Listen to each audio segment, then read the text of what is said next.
Today, we're looking at the creepiest unused areas that were planned to be in Mario games, but mysteriously got cut from the final game's release. And we're starting with the Fortress of a Starman, an unused enemy from Mario Galaxy. It looks like a heavily secured fortress and has this really interesting aesthetic, almost like a blend of ancient European castles and a Greek temple, mixed with a more industrial vibe due to the metal girders near the top. This Starman race must have been pretty brutal too, since you spawn on a half-broken airship. Is this all that remains of the previous attackers who tried to breach the fortress, left there to show you just how savage this mysterious Starman race could be? While this fortress already has some pretty brutal undertones, it gets genuinely unsettling when you look at the unfinished underside of this planet. This is best seen in the original concept art for the area. It's pitch black down there, and crawling around in the dark is an unused giant crab boss, an enemy where all we have left to see is his eerie 3D model. And that is just the first of 10 unusual and honestly quite unsettling areas we're looking at today that will only get more creepy as we go on. We're done with the Starman for now, but they're known to come back and haunt your Mario games if you don't subscribe right now.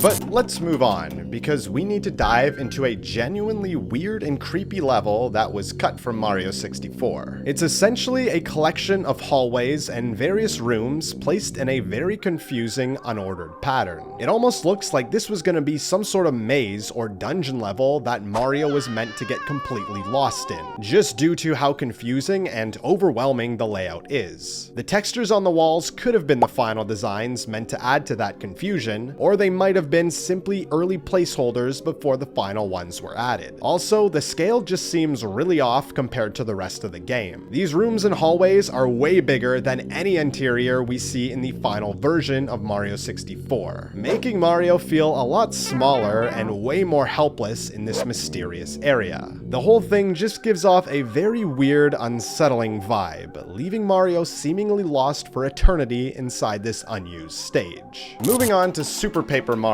because it actually has some of the most unusual and strange unused levels hidden within its files. The first one is this odd, gloomy forest stage. What makes this place so weird is the bizarre collection of cat NPCs just standing around. These characters are seen nowhere else in the entire game, so they were seemingly scrapped right alongside the level. You can see 4 very unique designs just standing next to each other, lifelessly staring off into the distance. What makes this even stranger is that each of the cats has a completely different art style. The striped one looks the most Paper Mario-esque, appearing very flat and stylized, but then you look at the one in the pink dress, and it looks more like a 3D model, giving it a slightly more realistic vibe. And then there are the black and orange cats, which both seem to have a rough hand-drawn art style. Well, who knows what this place was originally meant to be, but as it is now, this whole area just feels really off. Especially since the background is just an endless black void. Sure, it may just be unfinished, but the void definitely makes the already creepy atmosphere feel even more unsettling. Next up, we have a terrifying, never-before-seen level from Mario Odyssey that we need to look at. But before that, there is one real-life nightmare we need to avoid first. And that is coming home after a long, busy summer day, opening the fridge, and finding rotting food that honestly looks like something only Wario could eat. Wouldn't you rather eat like royalty, like Princess Peach? Well, luckily, there's Factor to help you out. Factor delivers fresh meals right to your door that are put together by actual chefs and approved dietitians, meaning you get to eat amazing food without spending hours in the kitchen. Factor meals are made with real ingredients, balanced macros, and at least 2 veggies per meal to keep you on track with your health goals. The best part, there is zero planning, zero prepping, and absolutely no dishes to wash. My favorite meal right now is their grilled broccoli cheddar. Just look how good that looks. Plus, the meals are fresh, never frozen, and are ready in just 2 minutes. Now, I'm the type of guy that likes to spend his summers outside, like Mario on Isle Delfino. So the last thing I want to do is be stuck in a hot kitchen cooking. And Factor just frees up my schedule so I can actually get outdoors, even if that just means playing Super Mario Sunshine in the sun. Head to factor75.com or click the link below and use code InfiniteBitsFB50 to get 50% off your first Factor box, plus free breakfast for 1 year. That's code InfiniteBitsFB50 at factor75.com to get 50% off plus free breakfast for 1 year. InfiniteBitsFB50 at factor75.com. Offer only valid for new Factor customers with code and qualifying auto-renewing subscription purchase. I enjoy the meals, so you should try it out for yourself too, and thank you Factor for sponsoring this video. But moving back to Mario Odyssey now, as promised, it's time to delve into the creepy, unused waters from this game. To get a feel for this one, we have to use a pretty interesting source, the official Art of Super Mario Odyssey book. This book reveals a ton of early concept art for the game, and I specifically want to draw your attention to this picture here. It looks to be a much creepier, horror-themed version of Seaside Kingdom. It features elements like ghosts that temporarily disappear when you hit them, a realistic ghost boss, and even a giant shark lurking beneath the waters. On top of that, the whole atmosphere was clearly meant to be a lot more unsettling, with notes explicitly describing an eerie underwater scene right next to these deep underwater caves. Now, the Seaside Kingdom we actually got does have similarities to this, like the caves with those giant eels, but the depths of this kingdom really don't go that deep. It definitely looks like there was an entire cut second area of the Seaside Kingdom that we just never got to see.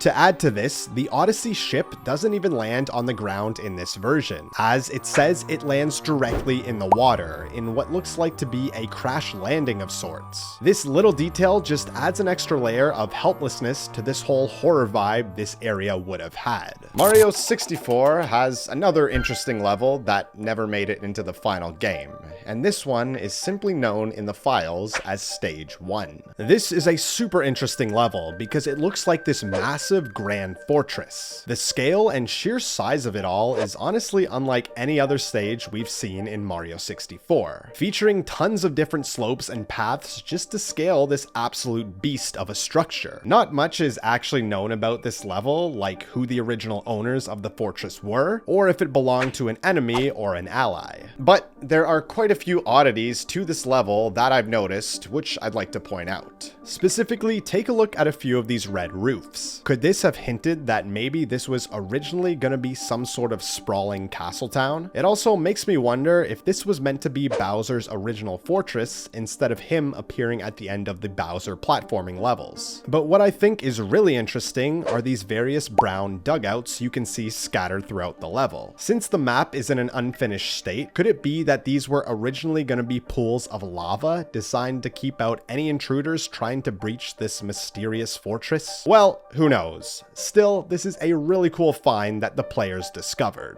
Now we have to look at the Mario Kart series, specifically Mario Kart 64. When people dug into this game's files, they found an unused track simply titled Town. Almost immediately, this course just feels really out of place for Mario Kart 64. It comes across as way too realistic compared to the other tracks in the game. There's honestly nothing Mario about it other than a random mushroom texture slapped on a few of the houses. But the other thing that feels off about it in a much more unsettling way is the fact that it's completely deserted. You don't see any NPCs. There's no one cheering in the stands, not even a couple toads walking around the streets. For all intents and purposes, it's a total ghost town. I don't know if it was intentionally designed to be this unsettling, but it gives off the exact same empty vibe as the castle in Super Mario 64, where everything just feels a little too lonely and quiet. What definitely doesn't help is the really odd music choice for this level. Unlike the upbeat, energetic tracks from the rest of the courses, this music just makes you feel completely uneasy, like something is wrong.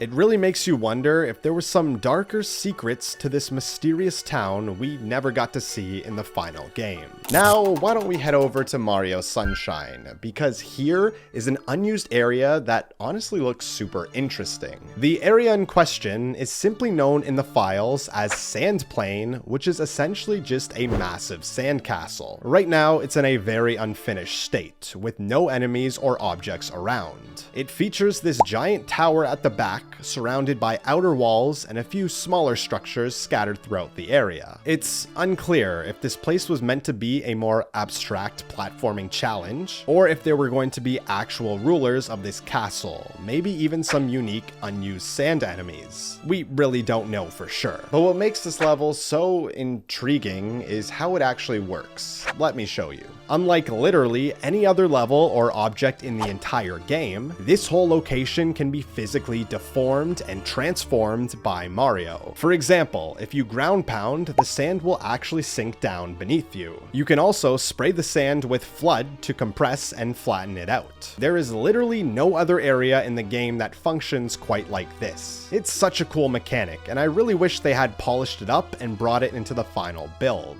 Next up, we have this planet in Mario Galaxy, simply known in the files as Boss Planet R50. Now, while this might look exactly like the Mega Leg planet from the final game, if you look out into the distance, you'll notice this area is actually much grander in scale. It feels like you're in an entire galaxy made up of little planets, because when you pan the camera around, you can see a bunch of different planets with a huge variety of colors and textures, as well as what looks like a massive galaxy off in the background.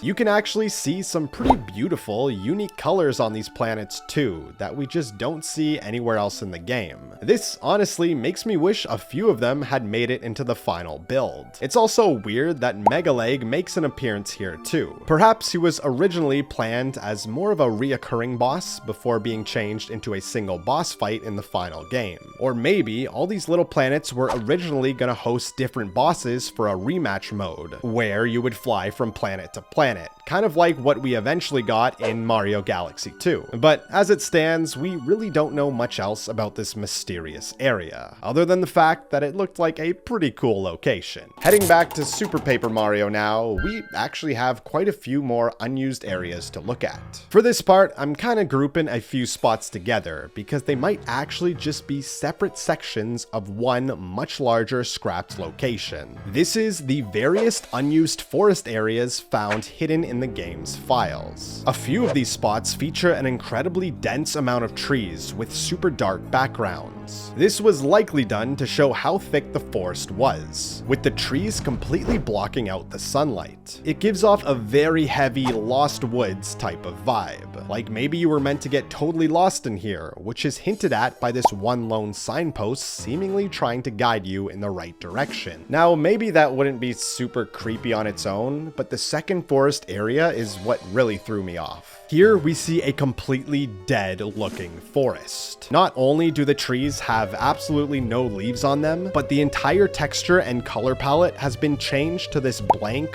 white void of nothingness. Would the forests have changed like this during the final game? Or maybe some sort of dark event would have just killed all the trees here? Well, it remains a complete mystery, but something just feels incredibly off about this entire unused area. Now let's make one final stop in Mario Sunshine to look at a level you're actually probably pretty familiar with. And I say that because the final version did actually make it into the game as Delfino Plaza. However, if we look back at the old trailer from Space World 2001, you can see the original version of this area was so different that it could honestly be considered a completely new stage altogether. In fact, parts of this trailer might even reveal other stages that weren't a part of the plaza at all.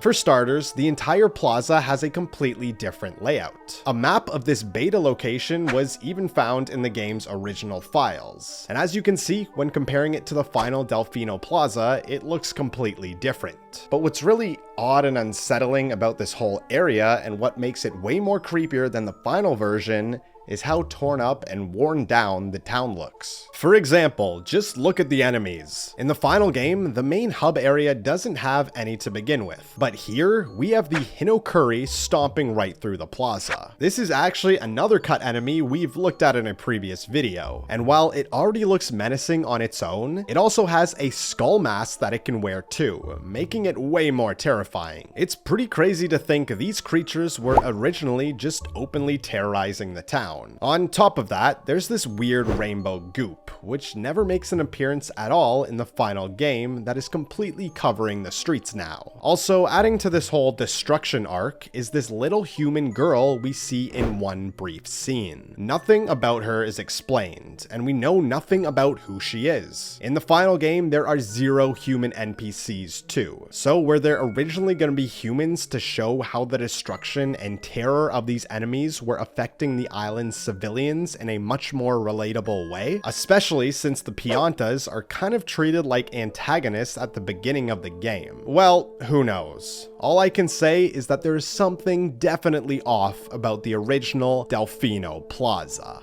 Let me know which one of these unused areas you actually wished made it into the final game, and I'll see you next time.